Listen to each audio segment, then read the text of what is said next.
அடுத்த வாரம் செமஸ்டர் ஞாபகம் இருக்குல்ல? இப்ப மாடல் எக்ஸாம்ஸ் போயிட்டு இருக்கு. இப்ப மட்டும் லீவ் போட்டா செமஸ்டர்ல ஊத்திக்கும். அப்புறம் 5 வருஷம் மெடிக்கலுக்கு உட்காந்து அரியர் எழுதிட்டே இருக்கணும். ஐயோ, அதை நினைச்சா வர பயமா இருக்கு. என்ன தாண்டி பண்றது? ஒரு மனுஷனுக்கு சோதனை வரலாம், அதுக்குன்னு இப்படி ஒரேடியாவா வருது? படிக்கிறது, எக்ஸாம் எழுதுறது, பாஸ் பண்றதுலாம் ஒரு சோதனைனா வாழ்க்கையில அவனுக்கு நிறைய கஷ்டம் இருக்கு. அப்ப அதெல்லாம் என்ன சொல்லுவேன்? எம்மா தாயே, உன்கிட்ட போய் படிப்பு பத்தி பேசின பாரு, என்னைய செருப்பால அடிக்கணும். டேய், என்னடா அவளுக்கு 2 பேரும் பேசிட்டு இருக்கிறத வேடிக்கை பார்த்துட்டு இருக்க? போய் அவளை மன்னிப்பு கேட்க வைப்போம். டேய், இவ ஒரு சப்ப மேட்ருடா, ஈஸியா மன்னிப்பு கேட்க வச்சிடலாம். ஆனா இவ புருஷனை நினைச்சாதான்டா பயமா இருக்கு. அவனை நேத்து பார்த்த பார்வையிலேயே ஒரு மாதிரி அரண்டுட்டேன்டா. டேய், அது சாயந்தரம் காலேஜ் முடிச்சோடனே காலேஜ் வாசல்ல நின்று வம்பளத்தனால வந்துட்டான். இப்ப பேர் அவனால வர முடியும்? இது கிளாஸ் அவர்ஸ் தானே. இப்ப அவள்கிட்ட ஈஸியா நம்ம பேசி மன்னிப்பு கேட்க வச்சிடலாம் மச்சான். ஹோ, ஆமால. அப்ப இப்ப அவன் வரமாட்டாங்கிற.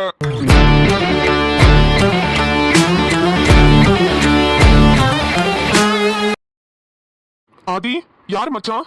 தோ அங்க நிலா பின்னாடியே 2 பேர் நிக்கிறானுங்களேடா. அவன் தான் நேத்து நிலாவை வம்பிழுத்தது. ஓ, அவனுங்க 2 பேருமா? அவனுங்க 2 பேரும் நிலாவோட கிளாஸ் தான் மச்சான். அதான் தெரியுது. இன்னைக்கு இருக்கு அவனுங்களுக்கு. மச்சான், பிரின்சிபல் பார்த்தா பிரச்சனையாயிடும் மச்சான். கேம்பஸ்க்கு வெளியே வச்சு என்ன வேணாலும் பண்ணிக்கலாம், கேம்பஸ்குள்ள வேணாமே. டேய், ஸ்டூடெண்ட்ஸ்க்கு முன்னாடி இவனுங்களை அசிங்கப்படுத்தணும்டா. அப்பதான் இவனுங்களுக்குலாம் அறிவு வரும். அதுவும் இங்க இருக்கிற ஒட்டுமொத்த பொண்ணுங்களுக்கு முன்னாடி அசிங்கப்படுத்தணும். நீ போ மச்சான், நீ இந்த காலேஜோட ஸ்டாஃப். உனக்கு கண்டிப்பா ஏதாவது பிரச்சனை வரும், நான் பாத்துக்கிறேன். சரிடா, நான் சொல்றத சொல்லிட்டேன், அப்புறம் பாத்துக்கோ. நான் பாத்துக்கிறேன்டா, இன்னைக்கு அவனுங்களுக்கு இருக்கு. ஏய் நிலா, என்ன என்ன நேத்து ஆளை கூட்டிட்டு வந்து மிரட்டினா பயந்துருவோமா? அப்படி மறைச்சிட்டு போறான் என்ன பெரிய இவனாவன்? இங்க பாருங்க, இப்ப உங்களுக்கு என்ன வேணும்? எதுக்கு தேவையில்லாம இப்ப என்கிட்ட வந்து பிரச்சனை பண்ணிட்டு இருக்கீங்க? ஏய், நேத்தே நீ மன்னிப்பு கேட்டுட்டு போயிருந்தனா இந்த பிரச்சனை இவ்வளவு தூரத்துக்கு வளர்ந்துருக்காது. மன்னிப்பும் கேட்காம உன் புருஷனை விட்டு முறைக்கவும் சொல்லிட்டு அவன் பெரிய இவன் மாதிரி முறைச்சிட்டு போறான். நாங்க என்ன பயந்துகிட்டு கிடக்கணுமா? என்ன எங்களை பார்த்தா எப்படி தெரியுது உனக்கு? ஹலோ, நீங்க தான் என்ன ஃபர்ஸ்ட் வந்து வம்பிழுத்தீங்க. எந்த ஹஸ்பண்ட்கா இருந்தாலும் யாரோ ஒரு 2 பசங்க வைஃபா வம்பிழுக்கும் போது கோவம் வரதானே செய்யும். ஏய், என்ன நாங்க உன்னை வந்து வம்பிழுத்தோமா? நீ தாண்டி ஃபர்ஸ்ட் எங்களை வந்து வம்பிழுத்த. இவன் காப்பி அடிச்சா உனக்கு என்ன, டீ அடிச்சா உனக்கு என்ன? எதுக்கு நீ ஃபர்ஸ்ட் மேம் கிட்ட மாட்டி விட்ட? என்னது காப்பி அடிச்சா என்ன, டீ அடிச்சா என்னவா? டீ என்னடா உளறிட்டு இருக்க? சாரி மச்சான், ஒரு ஃப்ளோல வந்துச்சுடா. இங்க பாருங்க, நான் ஒன்னும் தப்பு பண்ணல. நான் தப்பு பண்ணாதான் உங்ககிட்ட வந்து மன்னிப்பு கேட்கணும். நான் இந்த கிளாஸோட ரெப்ரசன்டேட்டிவ். மேம் என்கிட்ட வந்து சொல்லிட்டு போனாங்க, யாராவது காப்பி அடிச்சு எழுதுனாங்களோ இல்ல பாத்து எழுதுனாங்களோ வந்து சொல்லுன்னு. அதத்தான் நான் போய் சொன்னேன். இதுல என்ன தப்பு இருக்கு? ஏய், ரொம்ப நேரம் உன்கிட்ட பொறுமையா பேசிட்டு இருக்கேன். ஒழுங்கு மரியாதை என்கிட்டயும் லிடியா கிட்டயும் சாரி கேட்டுட்டு உன் வேலை என்னமோ அதை மட்டும் பாத்துட்டு கிளம்பு.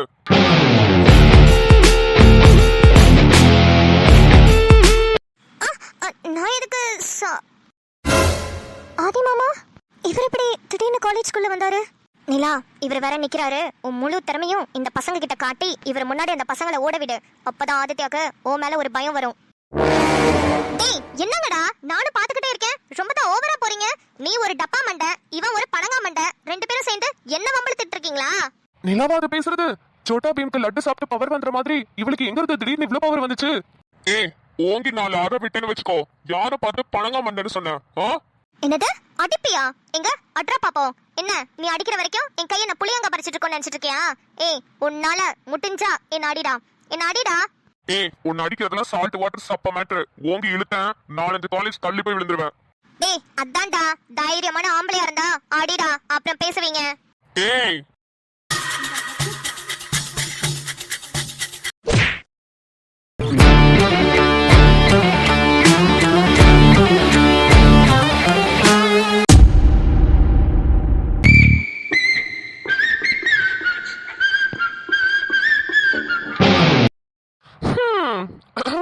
என்ன பாஸ், அவரை மிதிச்ச மிதியில காலு லைட்டா சுளுக்கிக்குச்சு.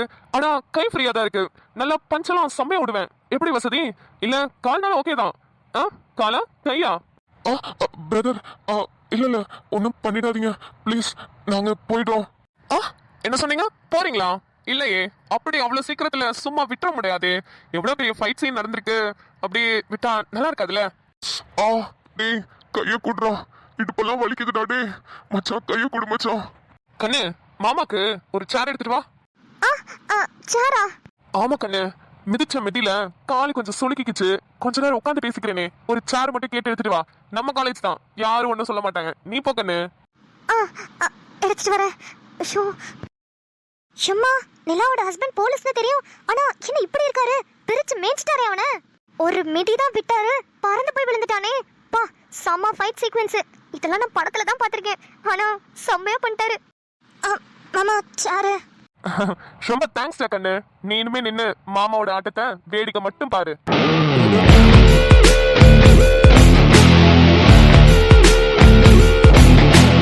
பிரதர், என்ன பண்ணணும்னு மட்டும் சொல்லுங்க. பண்ணிட்டு கிளம்புறோம் ப்ளீஸ். சொல்றேன். முதல்ல அவனை தூக்கி நிப்பாட்டி உட்கார வைங்க.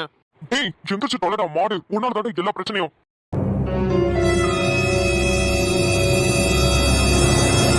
என் பொண்டாட்டி நிலாவை வம்பிழுத்ததுக்கு நேத்தே காலை முறிச்சு கைய உடைச்சிருப்பேன். ஆனா முறைச்சிட்டு போய் ஒரு வார்னிங் கொடுத்துட்டு போனேன். அப்பயாவது திருந்துவீங்கன்னு தான் பார்த்தேன். சரி இன்னைக்கு காலேஜ்க்கு போய் தான் பாப்போமே இவனுங்களோட ரியாக்ஷன் என்னவா இருக்குன்னு பாக்கலான்னு வந்தா என்னடா ரொம்ப திமிரா பேசுறீங்க, அதுவும் ஏன் பொண்டாட்டிக்கிட்டே. பிரதர் சத்தியமா நாங்க வேணும்ல உங்களை வம்பிழுக்கல. நேத்து இவன் காப்பி அடிச்சத மேம் கிட்ட போட்டு கொடுத்துட்டாங்க. அந்த கோவத்துல தான் தெரியாம ஏதோ வம்பிழுத்துட்டோம். Sorry brother. இனிமே உங்க வைஃபோட விஷயத்துல சத்தியமா தலையிட மாட்டோம். ப்ளீஸ் பிரதர் எங்களை விட்டுருங்க. டேய் பண்றதெல்லாம் பண்ணிட்டு என்ன விட்டுருங்கன்னு இப்ப கொஞ்சம் கெஞ்சிட்டு இருக்க மாதிரி நடிச்சிட்டு இருக்கீங்களா? அண்ணா இவனுங்கள சும்மா விடாதீங்க அண்ணா. எத்தனை பேர் வம்பிழுத்திருக்கானுங்க தெரியுமா? என்னையே 2 வாட்டி வம்பிழுத்திருக்கானுங்க. ஓஹோ, போற வர பொண்ணுங்களை எல்லாம் வம்பிழுக்கிறதா உங்களுக்கு வேலையா? அப்போ உதச்சதோட விட்டுருக்க கூடாது. இழுத்துட்டு போய் ஜெயில போட்டு 4-5 கேஸ போடுறேன் இருங்க. ஜெயிலையா? என்னடா ஜெயிலுன்னு சொல்லிட்டாரே அதெல்லாம் போட மாட்டாரேன்னு மட்டும் நினைச்சிராத. இவர் யாருன்னு தெரியுமா? Senior inspector of police. அதுவும் இல்லாம இந்த ஊரோட டிஜிபி அருணாச்சலம் சாரோட பையன் ஆதித்ய அருணாச்சலம். தெரியுமா?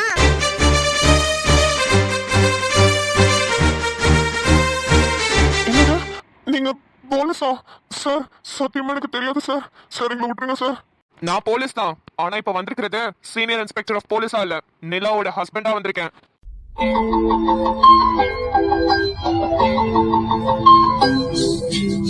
டேய் இனிமே என் பொண்டாட்டிய மட்டும் இல்ல இங்க இருக்கிற எந்த பொண்ணுங்களையாவது வம்பிழுத்தீங்கன்னு தெரிஞ்சது அவ்வளவுதான். கேஸ் மேல கேஸா போட்டு உள்ள தள்ளி 5 வருஷம் மெடிக்கலையும் படிக்க விடாம பண்ணிடுவேன். என்ன புரிஞ்சுதா? சார் சத்தியமா இனிமே யாரோட வம்புக்கும் போக மாட்டோம் சார். எங்களை விட்டுருங்க சார், நாங்க போறோம். 2 நாளா என் பொண்டாட்டிய டார்ச்சர் பண்ணீங்கல்ல, அதுக்கு அவகிட்ட மன்னிப்பு கேட்டுட்டு 2 பேரும் கிளம்புங்க. நீலா மேடம் எங்களை மன்னிச்சிருக்க மேடம். நாங்க தெரியாம உங்களை வம்பிழுத்துட்டோம். Sorry madam. ஆமா மேடம் சாரி, நாங்க தெரியாம உங்களை வம்பிழுத்துட்டோம். இதுக்கப்புறம் உங்களை நிமிந்து கூட பார்க்க மாட்டோம் மேடம். Sorry madam. அதுவும் இல்லாம உங்க ஹஸ்பண்ட் போலீஸ்னு தெரியாம உங்களை தேவையில்லாமலாம் பேசிட்டோம். அதெல்லாம் மனசுல வச்சுக்காதீங்க மேடம். Sorry madam. நிலாமா மனுஷியா இல்ல இன்னும் ஏதாவது பனிஷ்மெண்ட் கொடுக்கலாமா? போதும் விட்டுறலாம். டேய் என் பொண்டாட்டி விட்டுறலாம்னு சொன்னதுனால உங்க 2 பேரையும் சும்மா விடுறேன். இல்ல 2 பேர் கை காலை உடைச்சு ஆஸ்பத்திரியில படுக்க வச்சிருவேன். கிளம்புங்கடா. Okay sir. டேய் ஓட ஓடிடலாம். அண்ணா சூப்பர் அண்ணா. இப்படிதானா இவனுங்களை எல்லாம் ஓட விடணும். நிலா நான் கிளாஸ்க்கு போறேன், நீ பேசிட்டு வா. சரிடி. இதழ் பாப்பா அப்பா என்ன சொல்லிருக்காங்க? யார்கிட்டயும் போக கூடாது, அம்மா வந்து கூப்பிட்டா கூட போக கூடாதுன்னு சொல்லிருக்காங்கல்ல. நான் போன் பேசிட்டு இருக்கும்போது நீ எதுக்கு அம்மா அம்மான்னு கத்துன?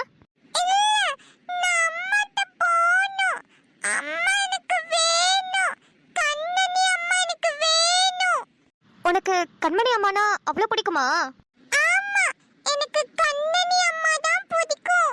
சரி உனக்கு கார்த்திக் அப்பா பிடிக்குமா இல்ல கண்மணி அம்மா பிடிக்குமா? எனக்கு 2 பேரும் பிடிக்கும். 2 பேர்லாம் சொல்ல கூடாது, யாராவது ஒருத்தர சொல்லு. இல்ல எனக்கு 2 பேரும் பிடிக்கும். உங்களுக்கு உங்க அம்மா பிடிக்குமா உங்களுக்கு உங்க அப்பா பிடிக்குமான்னு கேட்டா நீங்க என்ன சொல்லுவீங்க? அது சரி. இந்த காலத்து குழந்தைங்க தான் பாக்குறதுக்கு தான் குழந்தைங்க மாதிரி இருக்காங்க. பேசுறதெல்லாம் வாசப்படி வரைக்கும் நின்னுட்டு போகுது. சொல்லுங்க ஆண்டி, உங்களுக்கு உங்க அம்மா பிடிக்குமா இல்ல உங்க அப்பா பிடிக்குமா? சொல்லுங்க. எனக்கு 2 பேரும் தான் பிடிக்கும். அப்படி என்கிட்ட மட்டும் கண்மணி அம்மா பிடிக்குமா கார்த்தி அப்பா பிடிக்குமான்னு கேக்குறீங்க? எனக்கும் 2 பேரையும் தான் பிடிக்கும். சரிடா தாயே, தெரியாம கேட்டுட்டேன். பாப்பா குட்டிக்கு கண்மணி அம்மாவையும் பிடிக்கும், கார்த்திக் அப்பாவையும் பிடிக்கும். ஒத்துக்கிறேன். போதுமா? அதான் நானும் சொன்னேன். எனக்கு கண்மணி அம்மா கார்த்தி அப்பா பிடிக்கும். சரி இப்ப கண்மணி அம்மா வந்து வா இதழ் நம்ம வீட்டுக்கு போலான்னு கூப்பிட்டா நீ என்ன பண்ணுவ? அம்மா அம்மா அந்த கூட்டா அப்பாவும் கூட்டிட்டு போலான்னு சொல்லுவேன். அப்பா அப்பா பாவம். அப்பா நானும் கண்மணி அம்மாவும் இல்லாம இருக்க மாட்டாது. அப்பாக்கு தனியா இருக்கும்ல, அதான் அம்மாட்ட சொல்லுவேன். அப்பாவையும் கூட்டிட்டு போலான்னு சொல்லுவேன். சூப்பர் இதழ் குட்டி, உங்க அம்மாக்கும் உங்க அப்பாக்கும் என்ன பிரச்சனைன்னு தெரியல, ஆனா ரெண்டு பேரும் பிரிஞ்சிருக்காங்கன்னு மட்டும் தெரியுது. ஓ மூலியமா அவங்க ரெண்டு பேரும் ஒண்ணு சேர்ந்தாங்கன்னா ரொம்ப ரொம்ப சந்தோஷமா இருக்கும். அம்மா கூப்பிடுறாங்கன்னு அப்படியே போயிடாத இதழ். அப்பாவையும் கூட்டிட்டு போ. உங்க அப்பா பிறந்ததுல இருந்து இப்ப வரைக்கும் கஷ்டத்தை மட்டுமே அனுபவிச்சுட்டு இருக்காரு. அதனாலதான் சொல்றேன், உங்க அப்பா ரொம்ப பாவம். உங்க அப்பாக்குன்னு சொந்தம்னு சொல்லிக்கிறதுக்கு யாருமே இல்ல.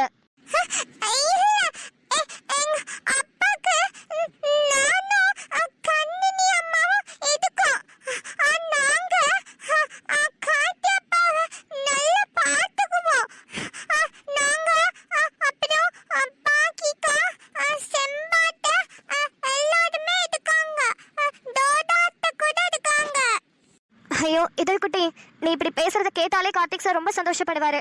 அவரை நான் உங்களை பாத்துக்கிறேன்னு சொல்றதுக்கு ஆள் இல்லாம தான் இருக்காரு. அவரு பெத்த பொண்ணு, நீயே அந்த வார்த்தையை சொல்லும் போது கண்டிப்பா அவர் கண்ணுல இருந்து கண்ணீரே வரும். கண்டிப்பா சந்தோஷப்படுவாரு இதழ். தயவு செஞ்சு உங்க அப்பாவை விட்டுட்டு மட்டும் போயிடாத. எங்க போனாலும் உங்க அப்பாவை கூட்டிட்டு போ என்ன?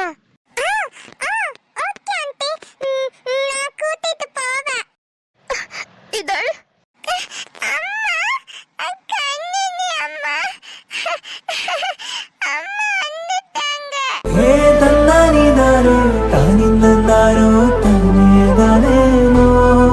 இதழ் குட்டி, என்னடாமா என்னை விட்டுட்டு போயிட்டல? அப்பா கூப்பிட்டா அம்மாட்ட போகணும்னு சொல்ல மாட்டியா? உன்னை நான் எவ்வளவு மிஸ் பண்ணேன் தெரியுமா?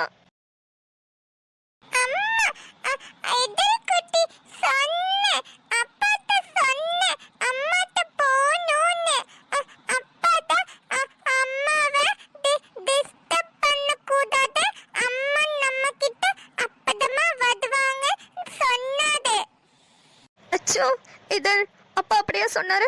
இனிமே அப்பா அப்படி சொன்னாலும் நீ அடம் பிடிச்ச அம்மா கிட்ட வந்துடணும், சரியா? அம்மாவை விட்டு எங்கேயும் போக கூடாது. நீ இல்லாம அம்மா எவ்வளவு கஷ்டப்பட்டேன் தெரியுமா? தூங்க கூட இல்ல, சரியா சாப்பிடவும் இல்ல. எனக்கு நீ இல்லாம இருக்க முடியாது இதழ். கண்மணி, நிச்சயமா ஒரு விஷயம் சொல்றேன். இதழ் பாப்பாவாலையும் உன்னை விட்டுட்டு இருக்க முடியாது. எவ்வளவு பேச்சு பேசிட்டு இருந்தா தெரியுமா? இவ்வளவு நேரமா அவகிட்ட உன்னை பத்தி தான் பேசிட்டு இருந்தேன். அப்படியா? என்ன சீதாக்கா சொன்னா? உனக்கு கண்மணி அம்மா பிடிக்குமா கார்த்திக் அப்பா பிடிக்குமான்னு கேட்டுட்டு இருந்தேன். எனக்கு ரெண்டு பேரையும் ரொம்ப ரொம்ப பிடிக்கும்னு சொல்லிட்டு இருந்தா. கண்டிப்பா சொல்றேன் கண்மணி, இதழ் உன்னை ரொம்ப மிஸ் பண்ணிருப்பா. உங்களுக்குள்ள என்ன பிரச்சனைன்னு எனக்கு தெரியல, ஆனா அவ முகத்திலே தெரியுது. ஒரு சின்ன சந்தோஷம் இழந்த மாதிரி இருந்துச்சு இவ்வளவு நேரமா. உன்னை பார்த்ததுக்கு அப்புறம் அம்மானு உன்கிட்ட ஓடி வரும்போதே எல்லா சந்தோஷமும் அவளுக்கு கிடைச்ச மாதிரி இருக்கு. அதேதான்க்கா எனக்கும் கார்த்திக்கும் எந்த பிரச்சனையும் இல்லை. எங்க வீட்டில் எங்க விஷயம் தெரிஞ்சிச்சு. அதனால எங்க வீட்டில் கார்த்திக்கை ஒத்துக்கவே மாட்டேங்கிறாங்க. அவருக்கு வர கல்யாணம் ஆயிடுச்சு, குழந்தை இருக்கு. நீ அவரை கல்யாணம் பண்ணிக்கிட்டீன்னா அவர் ஆல்ரெடி கல்யாணம் பண்ண பொண்ணு வந்து சண்டை போடும், அப்படி இப்படின்னு என்னென்னமோ யோசிச்சு கார்த்திகை எனக்கு கல்யாணம் பண்ணி வைக்கிறதுக்கு ஒத்துக்க மாட்டேங்கிறாங்க. அதான் கார்த்திக் இதெல்லாம் கூட்டிட்டு வெளியே வந்துட்டாரு. ஐயோ, என்ன கண்மணி சொல்ற? ஆமாக்கா, இத்தனை நாள் எனக்கு எதுவுமே தெரியல. கார்த்திக்கும் இதழ் குட்டியும் என் கூட இருந்தாங்க. ஆனா இப்ப அவங்க ரெண்டு பேரும் பிரிஞ்சு போனதுக்கு அப்புறம் தான் தெரியுது என்னால சத்தியமா அவங்க ரெண்டு பேரும் இல்லாம வாழவே முடியாதுன்னு. கொஞ்சம் உங்க வீட்டுல உட்காந்து பேச கண்மணி, எல்லாமே சீக்கிரம் சரியாயிடும். எவ்வளவு பேசினாலும் புரிஞ்சுக்க மாட்டேங்கிறாங்கக்கா. ஆனா உண்மையை சொல்லணும்னா கார்த்திக்கும் இதழும் இல்லாம என்னால உயிரோட கூட இருக்க முடியுமான்னு தெரியல. 2 நாளா மன உளைச்சலுக்கு ஆளாயிட்டேன். இப்ப உங்ககிட்ட ஃபோன் பண்ணி இதழோட வாய்ஸை கேட்டதுக்கு அப்புறம் தான் போன உயிர் திரும்பி வந்த மாதிரி இருக்கு. கார்த்திக் எப்போ வருவாரு? 2.5 to 3 hours ஆகும் கண்மணி. ஒரு முக்கியமான ஆபரேஷன். ஜோதிமான் ஒருத்தவங்க அட்மிட் ஆயிருந்தாங்கல்ல, அவங்களுக்கு தான். சரிக்கா, அப்போ நான் பிளே ஏரியால இதழ் குட்டியை வச்சுட்டு உட்காந்துருக்கேன். நீங்க கார்த்திக் வந்தா அங்க வர சொல்லுங்க. சரி கண்மணி, நீ கூட்டிட்டு போ. ஆனா கண்மணி, பாப்பாவை ஹாஸ்பிட்டலை விட்டு மட்டும் வெளியே கூட்டிட்டு போயிடாத. கார்த்திக் சார் வந்தா என்னதான் திட்டுவாரு. புரியுதுக்கா, நான் ஹாஸ்பிட்டலுக்குள்ளே வச்சிருக்கேன், ஆனா வெளியே தூக்கிட்டு போல. சரி கண்மணி. இதழ் குட்டி, நம்ம பிளே ஏரியால விளையாடலாமா?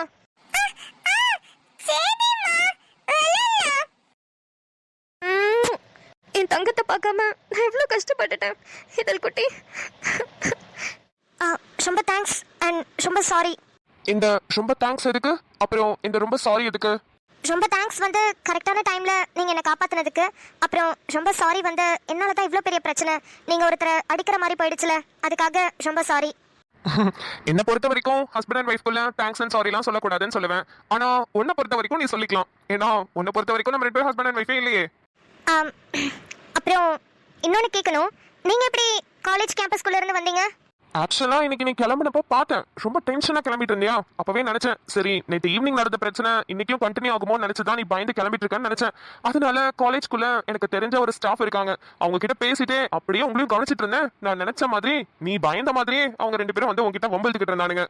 ஆமா, நேத்து நைட்டு கூட நான் சரியா தூங்கல. அதே நினைப்பாவே தான் இருந்துச்சு. அவனுங்க 2 பேரும் ரொம்ப நல்லவனுங்கலாம் கிடையாது.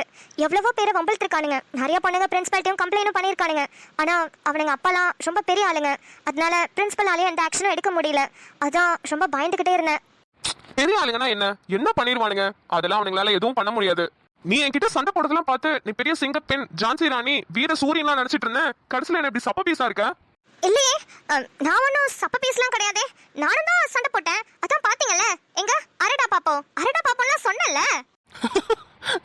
லூசு, ஒருத்தன் கோமா இருக்கும்போது அவன்கிட்ட போய் எங்க அரடா பாப்போம் அடிடா பாப்போம்னு போய் நின்னுட்டு இருக்க. நெஞ்ச நிமித்திக்கிட்டு வந்து விட்டு இருந்தானா என்ன ஆயிருப்ப தெரியுமா? நான் மட்டும் அந்த இடத்துல இல்ல, சூரியன் நேரம் பொட்டி பாம்பா அடங்கியிருப்ப. நீங்க இல்லனா நான் எதுக்கு போய் அவன்கிட்ட அரடா பாப்போம்லாம் சொல்ல போறேன்? நீங்க இருந்ததுனால தானே சொன்னேன். ஹோ, அப்ப மேடம் நான் வந்ததை பாத்துட்டீங்க. நீங்க அவனுங்க பின்னாடி நிக்கும் போதே நான் பாத்துட்டேன். அந்த தைரியத்துல தான் பேசினேன். உங்ககிட்ட கொஞ்சம் கெத்து காமிக்கலாமேன்னு பேசினேன். அது கடைசியில ஃப்ளாப் ஆயிடுச்சு. கெத்து காமிக்கலாமேன்னு பேசுனியா? ஆமா, அவனுங்க கிட்ட மட்டும் நான் கோவமா பேசினா, பா இவனை இப்படி பேசுறா, இவளுக்குள்ள இவ்வளவு ஒரு திறமையா, ஐயோ இனிமே நம்ம இவ பக்கத்துலயே போக கூடாது அப்படின்னு நீங்க நினைப்பீங்கன்னு நினைச்சு நான் பாட்டுக்கு பேசினேன். கடைசியில ஃப்ளாப் ஆயிடுச்சு. ஐயோ நிலா நிலா, ஆக்சுவலி இப்பயும் எனக்கு பயம் போல, ரொம்ப பயமா தான் இருக்கு. ஏன்னா அதான் சொன்னல, அவங்க அப்பாலாம் ரொம்ப பெரிய ஆளுங்க, அரசியல் கட்சியிலலாம் இருக்காங்க. அதான் லைட்டா பயமா இருக்கு. ஏன் நினைச்சேன் மழை வரும்னு. நல்லா இருக்குல்ல கிளைமேட்? ஏய், எதுக்கு பயந்துட்டு இருக்க? அவனுக்கு எல்லாம் ஈஸியா சமாளிச்சிடலாம். நீ ஃப்ரீயா விடு. ஏதாவது ஒண்ணு பொம்பல் தானுங்க நான் மட்டும் சொல்லு, நான் பாத்துக்கிறேன். இல்ல, எனக்கு பயமே என்ன நினைச்சல, உங்களை நினைச்சுதான். என்ன நினைச்சா? ஏன்? நீங்க தானே அவனை அடிச்சீங்க. அவன் கண்டிப்பா சும்மா இருக்க மாட்டான். அவங்க அப்பா கிட்ட போய் ஏதாவது சொல்லி பிரச்சனை பண்ணுவான். அதான் பயமா இருக்கு. பயப்படாத நிலா, ஒன்னும் ஆகாது. இல்ல, அது வந்து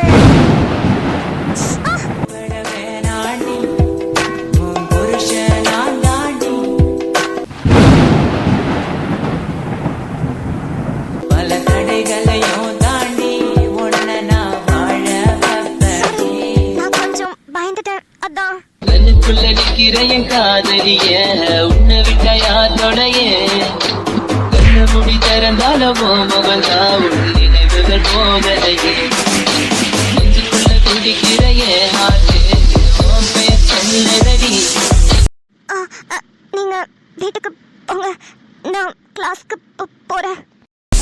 என்னை விட்டு போக நீ நடக்கா உசுர போகு. கண்ணுக்குள்ள நிக்கிற என் காதலிய உன்னை விட்டா யாத்தோடைய. ராம், அம்மாக்கு ஒன்றும் ஆகாது. நீங்க ஏன் இவ்வளோ டென்ஷன் ஆகுறீங்க? ராம் இங்க பாருங்க. ஏங்க, உங்ககிட்ட நார்மலா பேசுற நிலைமையில நான் இல்லைங்க. என்ன கொஞ்சம் புரிஞ்சுக்கோங்க ப்ளீஸ். அம்மாவை பாத்துட்டீங்கல்ல, நீங்க உங்க வீட்டுக்கு கிளம்புங்க, இல்லைன்னா காலேஜ்க்கு கிளம்புங்க. என்ன விட்டுடுங்க. ஐயோ, உங்க டென்ஷன் எனக்கு புரியுது. ஆனா நான் சொல்றதே கொஞ்சம் கேளுங்க. உங்களுக்கு ஒரு கல்யாணத்தை பண்ணி பார்க்கணும்னு உங்க அம்மா தான் அவ்வளவு தூரம் ஆசைப்படுறாங்களே, உங்களுக்கு என்ன அவ்வளவு கஷ்டமாவா இருக்கு அதை மறக்கிறதுக்கு? ஏங்க, என் கஷ்டம் எனக்கு தேவையில்லாம என்னோட விஷயத்துல இன்டர்ஃபியர் ஆகாதீங்கன்னு உங்ககிட்ட முன்னாடியே சொல்லியிருக்கேன். என்ன சும்மா உங்களோட விஷயம் பிரிச்சு பிரிச்சு பேசுறீங்க? அது வந்து நான் என்ன சொல்ல வரேன்னா, நானும் அந்த விஷயத்துல சம்மந்தப்பட்டிருக்கேன் இல்லையா, அதனால அப்படி சொல்ல வந்தேன். உங்களுக்கு கையெடுத்து கும்பிட்டு கேட்டுக்கிறேன் ப்ளீஸ், தயவு செஞ்சு எனக்கு கொஞ்சம் ஃப்ரீயா விடுங்க. எங்க அம்மாவோட ஆபரேஷன் எப்படி நடக்கும், எங்க அம்மா மறுபடியும் பொழைச்சு வருவாங்களா வரமாட்டாங்களான்னு அப்படி ஒரு குழப்பத்துல இருக்கேன். இப்ப வந்து எனக்கு கல்யாண விஷயத்தை பத்தி எல்லாம் பேசாதீங்க, தயவு செஞ்சு கேக்குறேன். ப்ளீஸ் கிளம்புங்க. சரி, ஓகே, டென்ஷன் ஆகாதீங்க. ஆனா ப்ளீஸ் என்ன போக மட்டும் சொல்லாதீங்க. நான் இங்கே இருக்கேன். ஆபரேஷன் கண்டிப்பா சக்சஸ்ஃபுல்லா முடியும் தெரியும். அதை மட்டும் என் காதால கேட்டுட்டு போறேனே. சரியான சிடுமூஞ்சியா இருக்காரு இந்த ஆளெல்லாம். நான் என்னைக்கு லவ் பண்ணி என்னைக்கு கல்யாணம் பண்ணி நான் அதுக்குள்ள கிளவியாயிருவேன் போல. டைரக்டா 60ஆம் கல்யாணம் தான் பண்ணுவாருன்னு நினைக்கிறேன். நான் பாட்டுக்கு லவ் அது இதுன்னு எதுவுமே இல்லாம ஜாலியா சுத்திக்கிட்டு இருந்தேன். என் நேரம் என்னைக்கு அந்த நாள் வந்துச்சோ அந்த நாள்ல இருந்து இன்னைக்கு வரைக்கும் இதுக்கப்புறமும் எவ்வளவு கஷ்டப்பட போறேன்னு எனக்கு தெரியல. ராம், சாய், ஒரு நிமிஷம் ராம். ஜனனி, நீ என்ன பண்றீங்க? சாய், அது வந்து ராமோட அம்மாக்கு ஆபரேஷன் கேள்விப்பட்டேன். அதான் பார்த்துட்டு போலாமேன்னு வந்தேன். ராம் அம்மாக்கு ஆபரேஷன் உனக்கு யார் சொன்னா? இல்ல, காலேஜ்ல அப்படிதான் பேசிக்கிட்டாங்க. வீட்ல காலேஜ்க்கு போறேன்னு போய் சொல்லிட்டு இங்க வந்து ஊர் சுத்திட்டு இருக்கியா? அம்மாக்கு இது தெரிஞ்சா என்ன ஆகும் தெரியும்ல? இல்லடி, காலேஜ்க்கு தான் போனேன். அங்கதான் எல்லாரும் பேசிக்கிட்டாங்க. அதுக்கப்புறம் நான் காலேஜ்ல இருந்து கிளம்பி ஹாஸ்பிட்டலுக்கு வந்தேன். சாயந்தரம் வந்து அம்மா கிட்ட சொல்லிக்கலான்னு இருந்தேன். போய் சொல்லாத ஜனனி, நீ கிளம்பும் போதே நான் பார்த்துட்டு தான் இருந்தேன். நீ காலேஜ்க்கு போலன்றதும் எனக்கு தெரியும், நீ இங்கதான் வர போறன்றதும் எனக்கு தெரியும். தள்ளு, உன்கிட்ட அப்புறம் பேசிக்கிறேன். ஷாம், சாய், அம்மாக்கு ஆபரேஷன் நடந்துகிட்டு இருக்கு. அம்மா எப்படி வர போறாங்கன்னு எனக்கு தெரியல. நல்லா வருவாங்களா இல்ல இன்னும் கிரிட்டிக்கல் ஆகுமா? இல்ல ராம், நீ எதுக்கு கண்டதையும் யோசிச்சுட்டு இருக்க? அதெல்லாம் ஒன்றும் ஆகாது. கண்டிப்பா அம்மா பொழைச்சு நல்லபடியா வருவாங்க. ரொம்ப பயமா இருக்கு சாய். பயப்படாத ராம், அதான் சொல்றேன்ல, அம்மா நல்லபடியா திரும்பி வருவாங்க. நீ வேணா பாரு, நான் காலையிலே கோயிலுக்குலாம் போயிட்டு அம்மா பேர்ல அர்ச்சனைலாம் பண்ணிட்டு தான் வரேன். கண்டிப்பா அம்மாக்கு ஒன்றும் ஆகாது. இவ எந்த கேப்ல நம்மள நோட்டீஸ் பண்ணா? எங்க போனாலும் பின்னாடி வரதே இவளுக்குலாம் வேலை. இந்த அக்கான பிறந்துட்டாலே இதை தான் பண்ணுவாளுக போல. இவளுக்கு பொழப்ப இவளுக்கு பார்க்கவே மாட்டாளுகளா? தங்கச்சியை ஃபாலோ பண்றதே அக்காக்கு வேலையா வச்சிருக்காளுக. அத்தான் இவளுக்குன்னு அந்த ஜிபே பைய சூர்யா இருக்கான்ல, அவன்கிட்ட போய் கடலை போட வேண்டியதானே. எப்ப பாரு நம்ம ரூட்லயே வந்து நம்மள தடை போடுறதே இவளுக்கு வேலை. ராம், நீ ஏதாவது சாப்பிட்டியா? இல்ல சாய், அம்மாக்கு ஆபரேஷன் நல்லபடியா முடிஞ்சிச்சுன்னு டாக்டர் சொல்ற வரைக்கும் நான் எதுவுமே சாப்பிட போறது இல்ல. ராம், நீ சாப்பிட்டு தெம்பா இருந்தாதான் அம்மா கண் முழிக்கும் போது உன்னை பார்க்கும்போது அவங்களுக்கு சந்தோஷமா இருக்கும். நீ இப்படியே நின்று அழுதுட்டே இருந்தனா அம்மா எப்படி உன்னை பார்த்து சந்தோஷப்படுவாங்க? நீ வா, நம்ம சாப்பிட்டு வரலாம். இல்ல சாய், எனக்கு வேண்டாம். நிம்மதியா சாப்பாடு கூட இறங்காது சாய், என்ன புரிஞ்சுக்கோ. நீ வான்னு சொல்றல. ஆமா ராம், கொஞ்சமாவது சாப்பிட்டு வாங்க. நீங்க இப்படியே அழுதுட்டே இருந்தீங்கன்னா அம்மாவும் கஷ்டப்படுவாங்க, எனக்கும் கஷ்டமா இருக்குல்ல. ஆத்தாடி, இவனை இப்படி முறைக்கிறா?